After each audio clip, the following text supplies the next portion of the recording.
ఢిల్లీ వేదికగా BC రిజర్వేషన్లపై గర్జించనుంది Congress party. తెలంగాణలో విద్య, ఉద్యోగాలు, స్థానిక సంస్థల ఎన్నికల్లో బీసీ రిజర్వేషన్లను 42% పెంచుతూ కేంద్రం ఆమోదం తెలపాలనే డిమాండ్తో కాసేపట్లో మహాధర్నా నిర్వహించేందుకు రెడీ అయింది. తెలంగాణ ప్రభుత్వం మార్చి 17న అసెంబ్లీలో ఆమోదించి రాష్ట్రపతికి పంపిన బిల్లులకు వెంటనే ఆమోదం తెలపాలనే డిమాండ్తో కాంగ్రెస్ ఢిల్లీలోని జంతర్ మంతర్ వేదికగా భారీ ధర్నా తలపెట్టింది. ముఖ్యమంత్రి రేవంత్ రెడ్డి, పీసీసీ అధ్యక్షుడు మహేష్ కుమార్ గౌడ్ ఆధ్వర్యంలో జరిగే ఈ కార్యక్రమం కోసం ఉప ముఖ్యమంత్రి భట్టి విక్రమార్క, మంత్రులు, కాంగ్రెస్ ఎమ్మెల్యేలు, ఎమ్మెల్సీలు, వివిధ కార్పొరేషన్ల చైర్మన్లు, పలు బీసీ సంఘాల నాయకులు ఇప్పటికే ఢిల్లీకి చేరుకున్నారు. మహాధర్నాను కాసేపట్లో ఏఐసీసీ అధ్యక్షుడు మల్లికార్జున ఖర్గే ప్రారంభిస్తారు. సాయంత్రం ముగింపు కార్యక్రమంలో కాంగ్రెస్ అగ్రనేత రాహుల్ గాంధీ పాల్గొంటారు. ఇండియా కూటమిలో భాగంగా ఉన్న డీఎంకే, వామపక్షాలు, Shiv Sena, UBT, NCP, RJD, Samajwadi తదితర పార్టీల నాయకులు హాజరై సంఘీభావం ప్రకటించనున్నారు.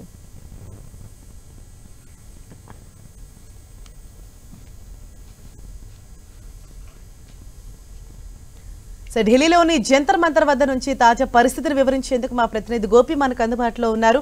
గోపి, ఇవాళ కాంగ్రెస్ తలపెట్టిన ఈ మహాధర్నాలో ఎవరెవరు పాల్గొంటూ ఉన్నారు? అలాగే ప్రధానంగా వారు డిమాండ్ చేస్తున్నదేంటి? హర్ష, మరికాసేపట్లోనే జంతర్ మంతర్ వద్ద 42% బీసీ రిజర్వేషన్ సాధన కోసం దీక్ష ప్రారంభం కానుంది. అయితే ప్రస్తుతం దీక్షకు సంబంధించి కూడా రాష్ట్రం నుంచి కాంగ్రెస్ పార్టీ శ్రేణులు, ఇటు ఎమ్మెల్యేలు, ఎంపీలు, మంత్రులంతా కూడా హాజరు కానున్నారు. అదేవిధంగా ఏఐసీసీ నాయకులు మల్లికార్జున ఖర్గే, అదేవిధంగా పార్లమెంటరీ పార్టీ ప్రతిపక్ష నేత రాహుల్ గాంధీ, ఇతర సీనియర్ నాయకులు హాజరు కానున్నారు. అయితే సీఎం రేవంత్ రెడ్డి అధ్యక్షతన జరుగుతున్న ఈ యొక్క దీక్షకు సంబంధించి కూడా 42% అమలు అయ్యేంత వరకు కూడా పోరాటం కొనసాగుతుందనేది కూడా చెప్తూ ఉన్న పరిస్థితి అయితే కనపడుతుంది. భారత రాజ్యాంగంలోని 9వ షెడ్యూల్లో ఈ యొక్క అంశాన్ని చేర్చాలంటూ కూడా ఇప్పటికే డిమాండ్ చేస్తున్న పరిస్థితి ఉంది. అయితే రాష్ట్రం నుంచి 2 బిల్లులకు సంబంధించి కూడా కేంద్రం వద్దకు పంపడం జరిగింది. ఒకటి ఆర్డినెన్స్ కూడా ఉంది. దానికి సంబంధించి కూడా ఇంకా కేంద్రం వద్ద పెండింగ్ లో ఉన్న నేపథ్యంలో రేపు ఈ రాష్ట్రపతిని కూడా కలిసే అవకాశాలు కూడా కనపడుతున్నాయి. దానికి సంబంధించి కూడా కొంత ప్లానింగ్ అయితే చేస్తున్న పరిస్థితి అయితే ఉంది. ప్రస్తుతం ఈ యొక్క జంతర్ మంతర్ వద్ద ఈ ఏర్పాట్లు అయితే పూర్తి అవడానికి వచ్చాయి. మరి కాసేపట్లోనే ఈ యొక్క జంతర్ మంతర్ వద్ద దీక్ష కొనసాగుతుంది. దీంట్లో ఇటు ఎమ్మెల్యేలు, ఎంపీలు, ఎమ్మెల్సీలు, ఇతర స్థానిక నాయకులు, అదేవిధంగా కాంగ్రెస్ సీనియర్ నేతలంతా కూడా రానున్నారు. అయితే ప్రధానంగా కులగణన తర్వాత తెలంగాణలో ఏర్పడ్డ అంశాలు, ఇతర అంశాలపైన కూడా ఈ యొక్క బీసీ సదస్సులో మాట్లాడే అవకాశాలు కనపడుతున్నాయి. అయితే చెలో ఢిల్లీ, హలో బీసీ చెలో ఢిల్లీ పేరు మీద ఇప్పటికే ఇటు జంతర్ మంతర్ వద్ద దీక్ష ఈ రోజు మొత్తం కూడా ఇక్కడ కొనసాగనుంది. అయితే ఉదయం 10 గంటల నుంచి మధ్యాహ్నం 1 గంటల వరకు కూడా ఈ యొక్క ఈ బీసీలకు సంబంధించిన ధర్నా కొనసాగనుంది. అయితే సీఎం రేవంత్ రెడ్డి ఇప్పటికే పలుమార్లు కేంద్ర ప్రభుత్వానికి విజ్ఞప్తి చేస్తూ వస్తున్నారు. అదేవిధంగా ఈ బీసీకి 42% సంబంధించి కూడా ఇప్పటికే ఎట్టి పరిస్థితుల్లో కూడా ఇటు స్థానిక సంస్థ ఎన్నికల్లో కాంగ్రెస్ పార్టీ రిజర్వేషన్ ఇచ్చి తీరుతామంటూ కూడా కాంగ్రెస్ పార్టీ చెప్తున్న పరిస్థితి ఉంది. అయితే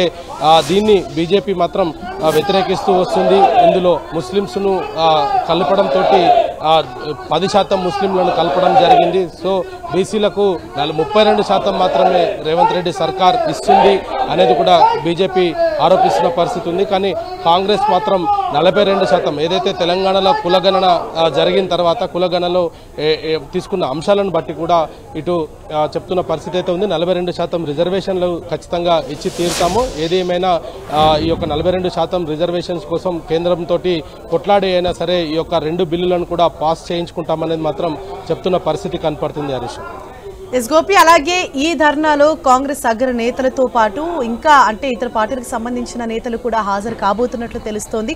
సాయంత్రం ముగింపు అంటే ఈ ధర్నా ముగిసిన తర్వాత తదుపరి కార్యాచరణ ఏ విధంగా ఉండనుంది? దానికి సంబంధించి అప్డేట్స్ ఏమైనా అందుతున్నాయా? అయితే ఇప్పటికే సీఎం రేవంత్ రెడ్డి ఏదైతే ఇండియా కూటమికి సంబంధించిన ఎంపీలను కూడా ఈ యొక్క ధర్నాకు ఆహ్వానించడం జరిగింది. ధర్నాలో పాల్గొనాల్సింది కూడా ఇండియా కూటమి నేతలకైతే ఇప్పటికే ఆహ్వానం కూడా చెప్పడం జరిగింది. అయితే ఏదైతే భారత్ జోడో యాత్ర సందర్భంగా రాహుల్ గాంధీ ఏదైతే బీసీల సాధికారతకు సంబంధించి కావచ్చు, ఇతర అంశాలకు సంబంధించి కూడా భారత్ జోడో సందర్భంగానే ఆయన ఈ యొక్క బీసీలకు సంబంధించిన నినాదం ఎత్తుకోవడంతో దానికి అనుగుణంగానే రాష్ట్ర ప్రభుత్వం ఏర్పడ్డ వెంటనే ఈ యొక్క కులగణన చేయడం జరిగింది. కాబట్టి ఈ యొక్క అంశాన్ని పెద్ద ఎత్తున కూడా ప్రజల్లోకి తీసుకువెళ్లాలనేది కూడా ప్రధానంగా చెప్తున్న పరిస్థితి ఉంది. అయితే రాష్ట్రం ఒక రోల్ మోడల్ గా ఇప్పటికే దేశానికి ఆదర్శంగా నిలిచింది అనేది కూడా కాంగ్రెస్ పార్టీ చెప్తుంది. అయితే త్వరలోనే దేశవ్యాప్తంగా కులగణన జరుపుతామంటూ కూడా బీజేపీ ప్రకటించిన నేపథ్యంలో ఇటు తెలంగాణలో తీసుకున్న అంశాలనే ప్రాధాన్యంగా తీసుకోవాలంటూ కూడా పెద్ద ఎత్తున కూడా కాంగ్రెస్ పార్టీ డిమాండ్ చేస్తున్న పరిస్థితి ఉంది. అయితే ఇటు పార్లమెంట్ లో కూడా ఈ యొక్క 42% రిజర్వేషన్ కి సంబంధించి కూడా ఇప్పటికే ఎంపీలంతా కూడా తమ నిరసన కూడా వ్యక్తం చేయడం జరిగింది. ఎట్టి పరిస్థితుల్లో ఈ యొక్క 2 బిల్లులను కూడా ఆమోదించాలంటూ కూడా కేంద్ర ప్రభుత్వానికి విజ్ఞప్తి చేస్తున్నప్పటికీ పట్టించుకోకపోవడంతో ఆ దిశగా ఆందోళన కొనసాగించిన పరిస్థితి ఉంది. అయితే మధ్యాహ్నం 1 గంట వరకు ఈ యొక్క దీక్ష అయితే కొనసాగుతుంది. రాహుల్ గాంధీ కూడా ఈ దీక్షకు హాజరవుతారనేది కూడా ఏఐసిసి వర్గాలు చెప్తున్నారు. Thank you Gopi.